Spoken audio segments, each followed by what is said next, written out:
Governor of the Central Bank of Nigeria, Emefiele, says Nigeria spends as much as 30% of its cost foreign exchange on the importation of petroleum products as well as petrochemicals, which continue to put pressure on the Naira exchange rate.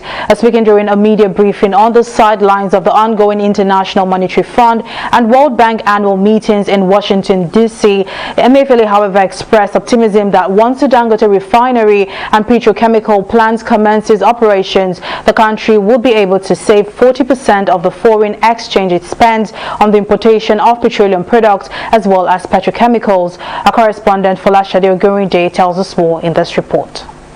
Nigeria's dependence on other countries to refine its crude has continued to raise concern.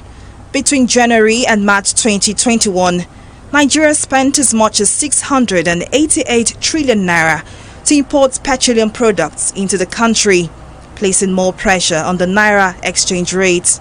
To fix the problem, the federal government, in partnership with Nigerian business mogul Aliko Dangote, has invested in building a refinery and petrochemical plant.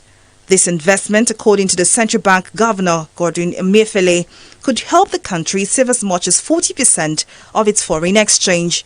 If you save 5% of your imports, save another 30% in petroleum products, and then even fertilizer, that is almost maybe another 2 to 3%, we are moving close to saving about 40% foreign exchange import for the country.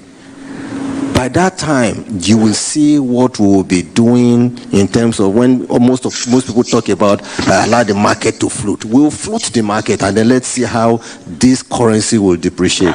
Despite criticisms that trailed government's decision to invest in such a massive project, Emefiele revealed that the Dangote refinery, though capital intensive, offers immense benefits to Nigerians. The total cost of that project is about $17.5 billion. And Dangote's equity in that project is $9 billion. So less than $9 billion has been contributed by a combination of foreign banks, local banks, and even the Central Bank of Nigeria.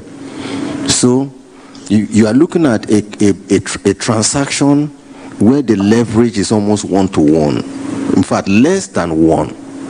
So I do not, and we think that is going to be a major saver for foreign exchange for our country, and we think we will export those refined products.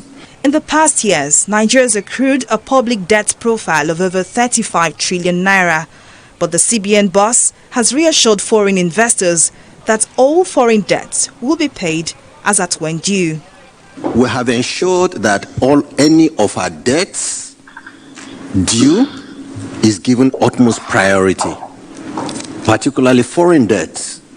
It's like first line charge. And the minister talks to me about it, and we ensure that wherever we're going to find the dollar, we will pay any of our debts even before we service any obligation. The issue around Nigeria's need for a new refinery is arguably one of Nigeria's most divisive economic problems. While an efficient petroleum refinery may be the big difference for an economy, global focus on clean and renewable energy dims optimism over capital projects in refinery infrastructure. Folashade Ogurinde, TV 360 News.